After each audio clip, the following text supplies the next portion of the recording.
Nesse Demos Wogmuth aponta uma contradição no julgamento de Jesus. Muitas leis foram quebradas durante o julgamento de Jesus. E ainda assim não é incrível que Jesus ainda tenha escolhido morrer por aqueles que quebraram as leis?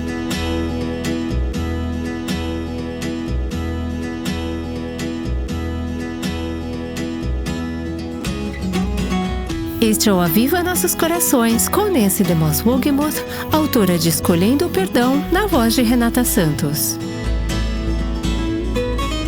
Temos feito um estudo profundo nas últimas semanas nesta série chamada Incomparável. Caso tenha perdido algum episódio, visite nosso site e acesse os episódios anteriores, avivanossoscorações.com. Aqui está Nancy continuando a série Incomparável. No episódio anterior, entramos com Jesus naquela cena muito íntima, no jardim do Getsemane, o moinho de azeite. Foi no final daquele tempo de oração, entrega e consagração que Jesus foi preso ali no jardim do Getsemane por volta da meia-noite, talvez nas primeiras horas da manhã. A partir desse ponto, em menos de 12 horas, talvez em apenas 9 horas, Jesus passou por um julgamento judaico e um julgamento romano. Ele foi declarado culpado, condenado à morte e crucificado. Tudo aconteceu muito rapidamente. Às vezes esquecemos disso quando lemos os relatos dos evangelhos. Temos esses capítulos longos sobre a paixão de Cristo e esquecemos que, do jardim do Getsemane até a sua morte na cruz, foi um período de tempo muito curto, apenas algumas horas. Hoje, ao observarmos o julgamento de Cristo, que, novamente, é algo que o torna incomparável, veremos como não há ninguém como ele. Muitas vezes focamos na tortura física indescritível que foi infligida a Jesus durante o julgamento. Vemos no filme A Paixão de Cristo uma representação muito gráfica, muito vívida de como foi a tortura física. Há muito material descrevendo tudo o que ele sofreu também. É importante entender o seu sofrimento físico, mas hoje gostaria que focássemos no julgamento em si, nos aspectos legais do julgamento e no que foi indiscutivelmente a maior injustiça da história do mundo. Uma grave, deliberada injustiça.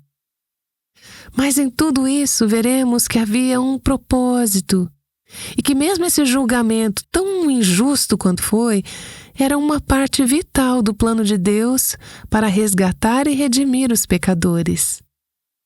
Sei que vamos ter ainda maior gratidão pelo fato de que Jesus não foi só à cruz, mas que antes mesmo da cruz, ele suportou esse julgamento em nosso lugar. E por que isso importa? É importante juntarmos todos os relatos dos 4 evangelhos para que tenhamos uma ideia melhor sobre o julgamento de Jesus. E mesmo assim, não fica totalmente claro qual foi a sequência exata e quais foram todos os detalhes, mas sabemos que tanto o julgamento judaico quanto o julgamento romano tiveram 3 etapas. Vamos caminhar por essas etapas dos julgamentos nos próximos momentos. O julgamento judaico ou religioso começou no meio da noite, após a prisão de Jesus. A primeira parte, a primeira etapa desse julgamento foi um exame informal por Anás, que era um ex-sumo sacerdote. Na segunda etapa, Jesus foi questionado em particular por Caifás, que era genro de Anás e era o sumo sacerdote atual. Veja bem, eles estavam todos em família. Esta era uma dinastia sacerdotal, que não era nada piedosa. Caifás era o sumo sacerdote atual que havia conspirado com Judas para trair a Cristo. E em terceiro lugar, após essas reuniões preliminares com Anás e Caifás, Jesus foi formalmente julgado perante os membros do Sinédrio, que havia sido rapidamente reunido nas primeiras horas da manhã. O Sinédrio, como você deve saber, era o equivalente ao Supremo Tribunal Judaico. Era composto de sacerdotes principais, mestres da lei e anciãos. Era composto de 70 membros, mais o sumo sacerdote. Eles só precisavam de 23 para ter quórum. E não sabemos se todos os 70 estavam presentes no julgamento de Jesus. Tinha que haver pelo menos 23. Não sabemos nada além disso. O sistema legal judaico era baseado na lei de Moisés. Era bem conhecido por seu compromisso com a justiça e a equidade. Deixe-me ler para você, por exemplo, uma passagem de Deuteronômio capítulo 16, que descreve o coração de Deus sobre como a lei deveria ser aplicada entre o seu povo. Nomeiem juízes e oficiais em todas as cidades que o Senhor, seu Deus, lhes der, entre as suas tribos, para que julguem o povo com justiça. Vocês não devem torcer a justiça, não devem tratar as pessoas com parcialidade, nem aceitar suborno, porque o suborno cega os olhos dos sábios e subverte a causa dos justos. Sigam a justiça, somente a justiça, para que vivam e herdem a terra que o Senhor, o seu Deus, lhes dá. Deuteronômio 16, de 18 a 20. Assim que eu li essa passagem, pensei no julgamento de Jesus e percebi como ele violou o sistema legal judaico que Deus havia dado a eles. Não temos tempo para ler todos os relatos do julgamento. Há muitos versículos nas Escrituras, em Mateus, Marcos, Lucas e João, que falam sobre o julgamento. Pense nesta passagem de Mateus 26, que diz: E os principais sacerdotes e todo o sinédrio procuravam algum testemunho falso contra Jesus, a fim de o condenarem à morte. E não acharam, apesar de terem sido apresentadas muitas testemunhas falsas. Isso soa como algo que segue as diretrizes de Deuteronômio 16? De jeito nenhum. Estava totalmente fora de linha e fora do padrão pelo qual o sistema judaico era respeitado. O julgamento de Jesus diante das autoridades religiosas judaicas foi uma verdadeira farsa de justiça. Foi um tribunal de fachada. Praticamente todos os procedimentos legais que foram estabelecidos para como o julgamento de um homem judeu deveria ocorrer foram violados. Houve uma ilegalidade e uma irregularidade após a outra ao longo de todo o julgamento. Vou dar alguns exemplos, entre muitos. Primeiro de tudo, a prisão e o julgamento foram conduzidos no meio da noite. E, de acordo com a lei judaica, os julgamentos tinham que acontecer durante o dia. O fato de terem prendido Jesus no meio da noite foi uma violação da própria lei judaica. Segundo, o julgamento foi conduzido em particular, em vez de ser em público. Novamente, uma violação da lei deles. Terceiro, o julgamento foi concluído em menos de um dia. Na verdade, em menos de meio-dia, o que era contrário à lei judaica. Na lei judaica, um caso que envolvesse pena de morte tinha que ocorrer em 2 dias. Não podia ser concluído no mesmo dia, para permitir que testemunhas surgissem para dar ao acusado um julgamento justo. O julgamento de Jesus violou as leis do Antigo Testamento que exigiam que a defesa fosse minuciosamente investigada. Em vez disso, eles se apressaram em julgar e pronunciar a sentença o mais rápido possível. No julgamento de Jesus, ele foi julgado por juízes parciais, ao contrário de imparciais. Membros do Sinédrio que eram conhecidos como inimigos de Jesus. Como diz na passagem que acabamos de ler em Mateus 26, eles estavam buscando matá-lo. Eles não estavam seguindo o princípio de que Jesus era inocente até que se prove o contrário. Eles estavam convencidos de que ele era culpado. Eles já tinham o objetivo final em mente, antes mesmo do julgamento começar.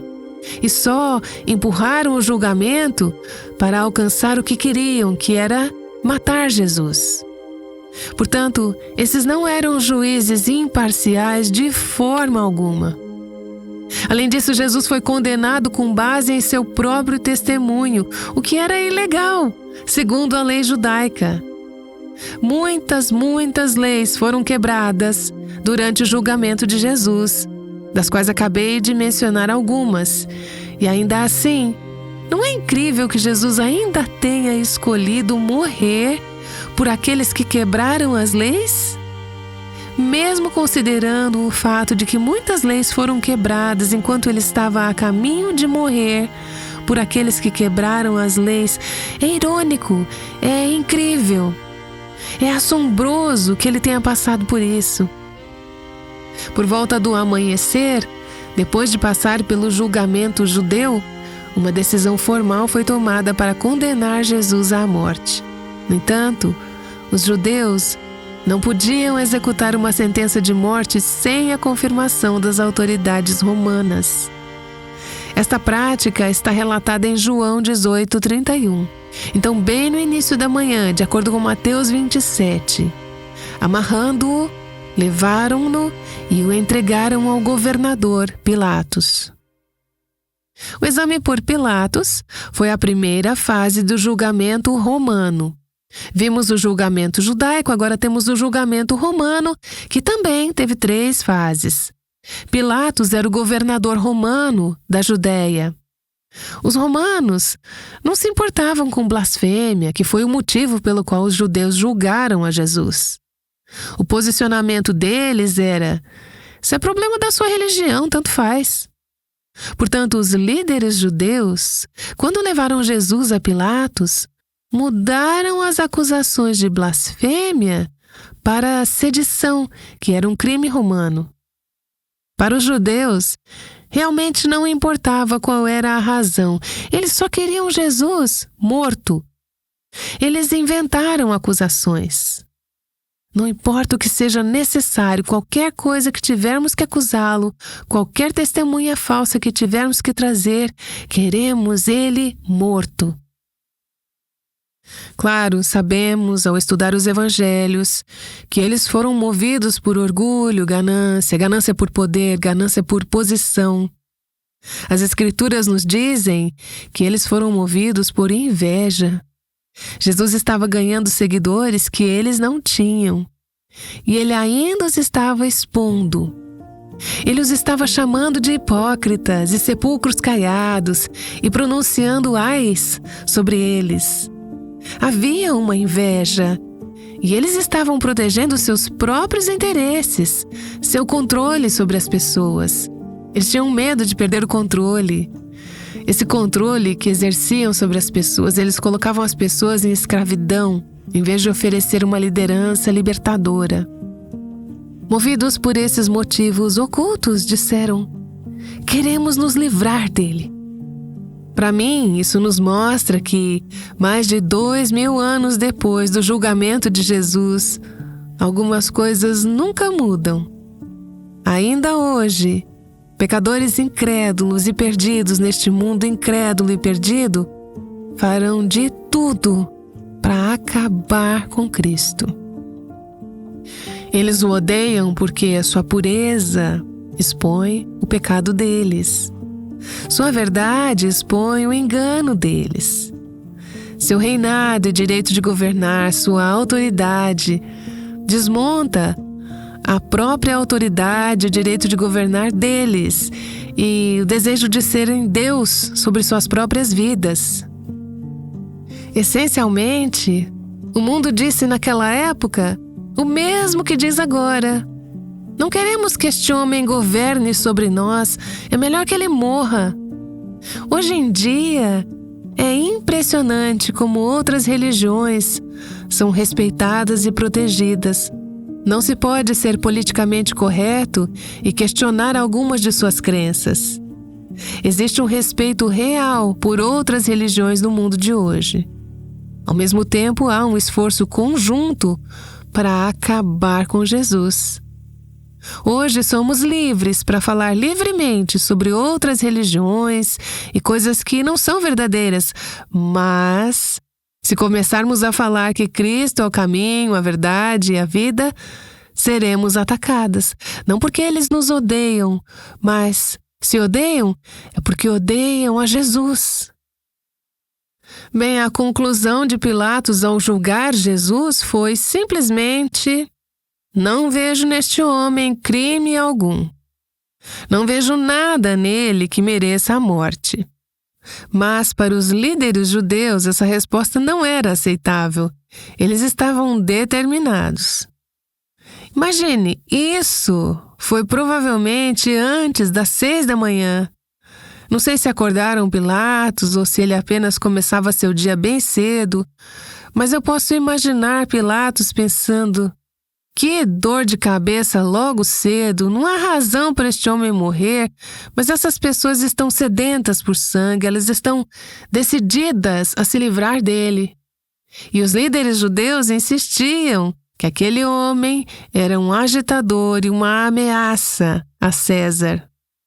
Ok, aí Pilatos começou a prestar atenção. E isso era importante para ele. Quando Pilatos descobriu que Jesus era da Galileia, do distrito norte de Israel, que pertencia à jurisdição de Herodes, ele decidiu enviar Jesus para o tribunal do rei galileu chamado Herodes, que, por acaso, estava em Jerusalém na época. Talvez estivesse lá para manter a ordem durante a temporada da Páscoa, mas ele estava do outro lado da cidade. Lá estava Herodes, e Jesus estava sob sua jurisdição. Eu posso imaginar que Pilatos ficou feliz de se livrar desse caso complicado. Chegamos à segunda fase do julgamento romano, que é Jesus diante de Herodes. Existiam muitos Herodes diferentes, e isso pode ser confuso. Esse era Herodes Antipas, o rei que decapitou João Batista. Ele era filho de Herodes o Grande, que havia ordenado a matança dos bebês judeus após o nascimento de Jesus. Vemos um legado de violência, ódio e comportamento bizarro nessa linha de Herodes. Herodes ficou feliz em ver Jesus. Ele tinha ouvido falar muito sobre ele, mas nunca o tinha encontrado. E por muito tempo ele queria ver Jesus. As Escrituras nos dizem que ele esperava ver Jesus realizar um milagre. Herodes questionou Jesus por um tempo, mas, como veremos no próximo episódio, Jesus não respondeu a nenhuma das perguntas de Herodes. Finalmente, depois de zombar de Jesus e tratá-lo com desprezo, Herodes o mandou de volta para Pilatos, para a terceira fase do julgamento romano. A cena final desse julgamento. Deixe-me ler alguns parágrafos do Evangelho de Lucas, capítulo 23, para mostrar o que aconteceu a seguir. Novamente, sei que estamos familiarizadas com a história, mas, ao nos aproximarmos da Semana Santa, nos próximos dias, é bom meditarmos e ponderarmos novamente o que realmente aconteceu ali. Começando no versículo 13 de Lucas 23. Pilatos, então, reuniu os principais sacerdotes, as autoridades e o povo e lhes disse: vocês me apresentaram este homem como sendo um agitador do povo. Mas, tendo-o interrogado na presença de vocês, nada verifiquei contra ele dos crimes de que vocês o acusam. Pilatos estava certo sobre isso, não estava? Nada que mereça a morte foi feito por ele, então Pilatos disse: nem mesmo Herodes, pois o mandou de volta para cá. Assim, é claro que ele não fez nada que mereça a pena de morte. Portanto, após castigá-lo, ordenarei que seja solto. Castigá-lo? Por quê? Não porque Jesus fosse culpado de algo, mas apenas para se livrar dessa confusão na esperança de que isso satisfizesse os judeus. Toda a multidão, porém, gritava: fora com este! Solte-nos Barrabás! Barrabás estava preso por causa de uma revolta na cidade e também por homicídio. Temos aqui Jesus, que não fez nada de errado, e eles estão dizendo: queremos que ele morra. Mas Barrabás, um homem que era um insurgente e assassino conhecido, queremos que ele seja solto, liberte-o. Pilatos, querendo soltar Jesus, falou outra vez ao povo. Eles, porém, gritavam ainda mais: crucifique-o, crucifique-o.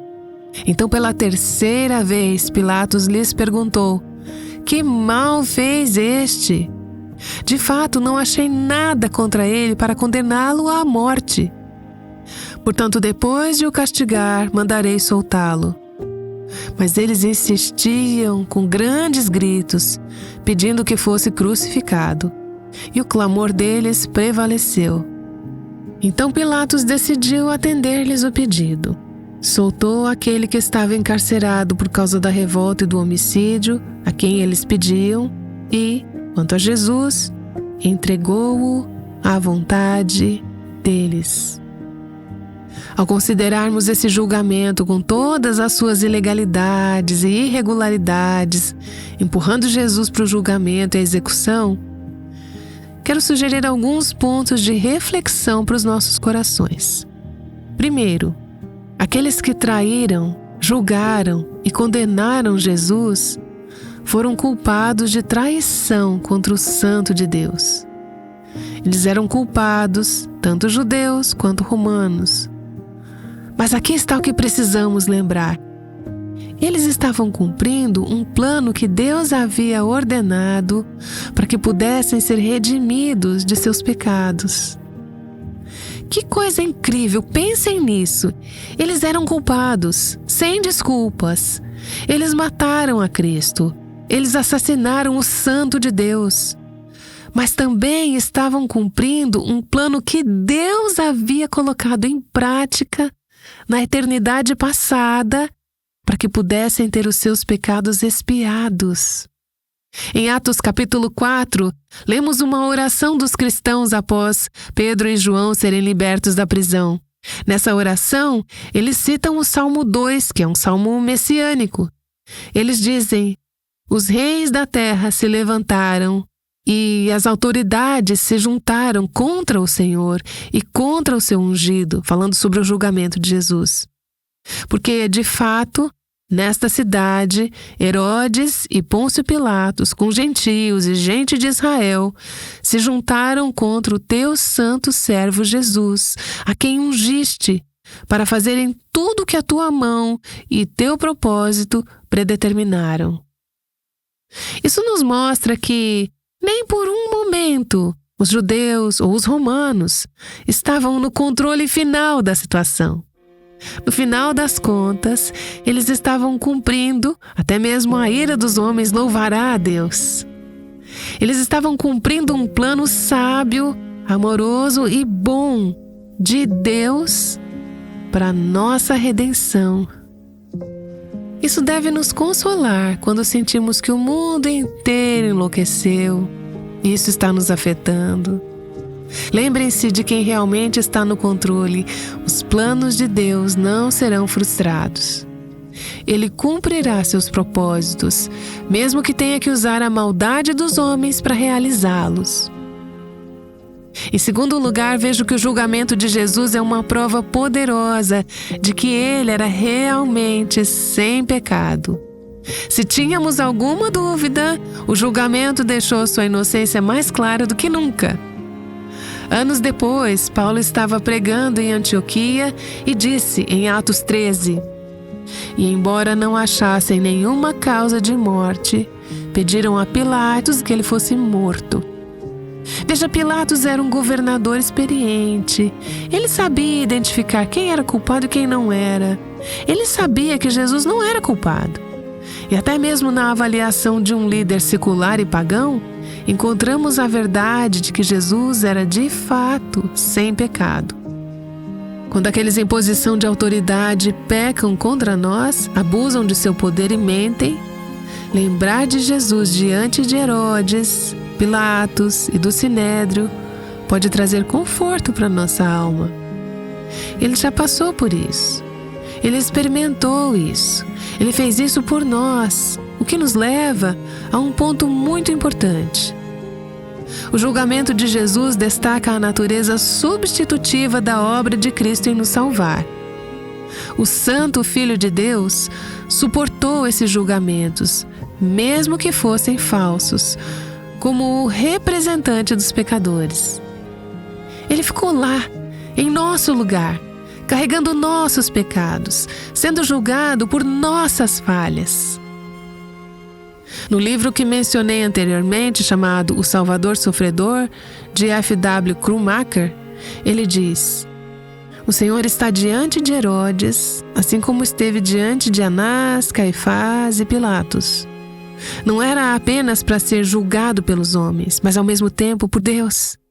E é pelo meu pecado que ele expia e pela minha dívida que ele paga. Jesus não estava lá não apenas sendo julgado por esses governantes humanos, mas sendo julgado por Deus como nosso representante. Ele estava em meu lugar, sendo julgado pelos meus pecados. E um homem culpado, que merecia morrer, chamado Barrabás, é libertado, assim como nós somos libertadas. E Jesus, que não fez nada que merecesse a morte, é condenado à morte em seu lugar e no nosso.